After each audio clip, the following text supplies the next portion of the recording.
G'day viewers, how are you? It's Wednesday, hump day, halfway through the week, made it 1 week into the year, and holy fuck, it feels like a whole year of horror crammed into that week. But hey, we soldier on, take the little victories, made it to hump day. And of course Wednesday means it's time for Wangafat Wednesday, which stands for Who Am I Not Giving a Fuck About Today? And today, I'm not giving a fuck about the Scummo fucking supporters, the Scummo apologists that are coming out of the woodwork. See, the country was united in as much as our Prime Minister was a pathetic piece of shit. At the first challenge he faced, he failed miserably, abjectly, completely. And he had a template. We've had bushfires and other major disasters before, and the template was show concern. Say you're going to act on this. Do stuff. Not fuck off to Hawaii for a holiday. It boggles the mind just how much of a sociopath Scummo is to not understand how people were going to react to it. And we've seen the people refuse to shake his hand. The people from the town that basically got levelled by the bushfire telling him to fuck off and call him a cunt. And now we see the apologists. And they're crawling out of the woodwork going, well, that's a bit much. No, it fucking isn't. And I did see one piece published and it was, is the word un-Australian. Now, normally I think anyone who resorts to saying un-Australian or un-American is just a fuckwit by default who can't offer any sort of a reasonable argument. But when this wanker's argument was people having a go at Scummo was un-Australian, it just showed what a clueless fuckwit he was. Mainly because there's few things more Australian than calling a cunt when they're busy doing cunty things when they should be helping people. And that's Scummo, okay? And also, it really fucking bugged me. This bit was marketed as, oh, this person's a freelance blogger. Fine print at the bottom. Used to work for the Coalition, currently works for the New South Wales Minerals Council. So he's a thoroughly impartial and independent blogger, isn't he? This shit is just spewed out as propaganda. And as if that's not bad enough, the actual major conservative newspaper in the country, The Australian, one of the Murdoch rags, actually perpetuated the lie that the main problem about these fires was arsonists. The fucking conspiracy theories and lies that have been peddled by this are mind-blowing even by stupid internet standards.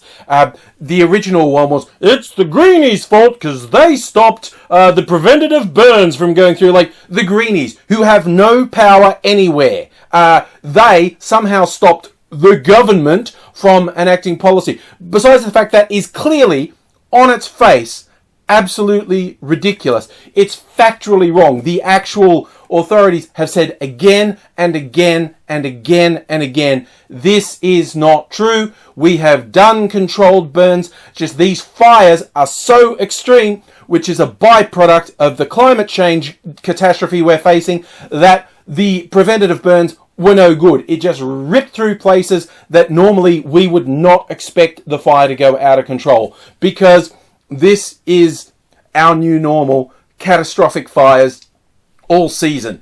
Not one or two bad fires. That's what we've had in the past. When we remember our catastrophes, like Black Saturday, was 10 years ago, and the critical point of it was 1 day. We have had out-of-control fires for 3 fucking months. This is completely different. And I can never tell whether these people are just stupid or if they are really quite malicious liars. And don't say, why not both? Because the two are mutually exclusive. There are very stupid people who believe what they're saying, and malicious liars who know they're lying.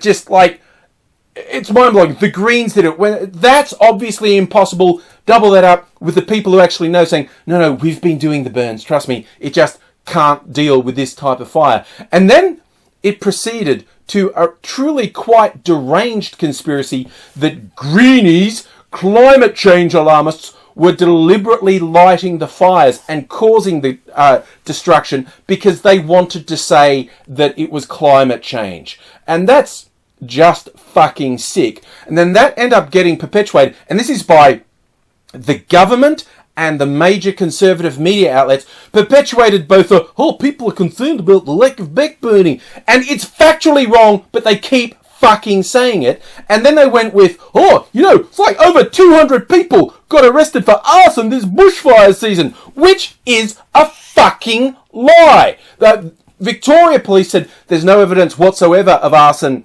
in the Gippsland fires, which is the worst we had.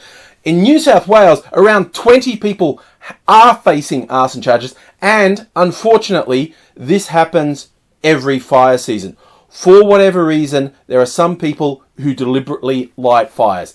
Super fucked, I know, but it is a thing that happens. It's not 200. What's happened in New South Wales is over 200 people have faced various charges, and the over 90% of them are simply not obeying total fire ban rules. In some cases, the charges were as simple as dropping a lit cigarette or a match after lighting a cigarette. That will get you a criminal charge, as it should when you're in a total fire ban zone. So this lie, and this direct lie, was put in a headline by The Australian saying these over 200 people were charged with arson. And even within their own article, they said this isn't true. But no one reads past the fucking headline. They pushed the headline that this was all arson. This is a sick fucking vile lie. And these are the people who are defending Scummo. Go, it's not Scummo. What else could he have done apart from something, as opposed to the nothing he did? No, it's the greenies and the arsonists. It's not climate change. Just because every expert says, the people who manage the fire services are saying, this is not what we've faced before. Like the Garneau report, this is actually more than a little creepy. The Garneau report into climate change 20 years ago said what we are going to see is an earlier start to fire seasons. They will last longer, and the fires within the season will be more extreme. And there's an actual line that says, this should be visually apparent by 2020. And that's really creepy how accurately he got that. And that was not a crystal ball prediction.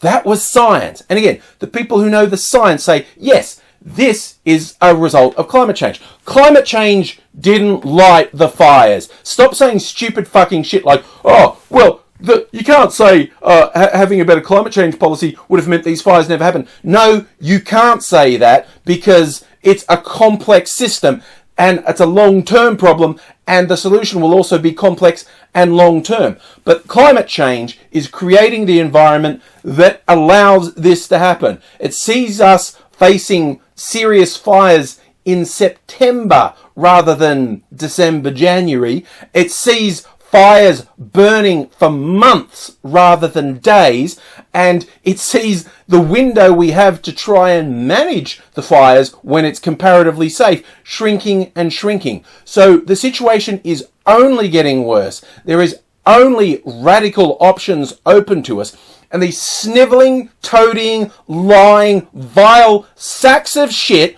who are crawling out of the woodwork to defend Scummo's shit. And they're going to win. They're going to get away with it. People are going to forget just how fucking awful this scumfuck is.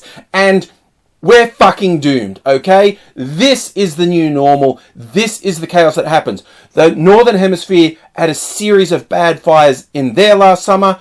We've outdone it in our summer. The spiral's just going to go down, and it's going to crash economies. People are going to fucking starve, and we always knew it was going to happen. We've been warned for decades this is going to happen. So anyone who's being an apologist for the worthless scumfuck that sits in the Prime Minister's chair at the moment, you're worse garbage than he is, and that's saying something. Because I did not think I would say this so soon after Tony Abbott, but Scott Morrison is clearly the worst Prime Minister this country has ever had, and anyone who defends him is an absolute fucking piece of shit, and I don't give a fuck about you.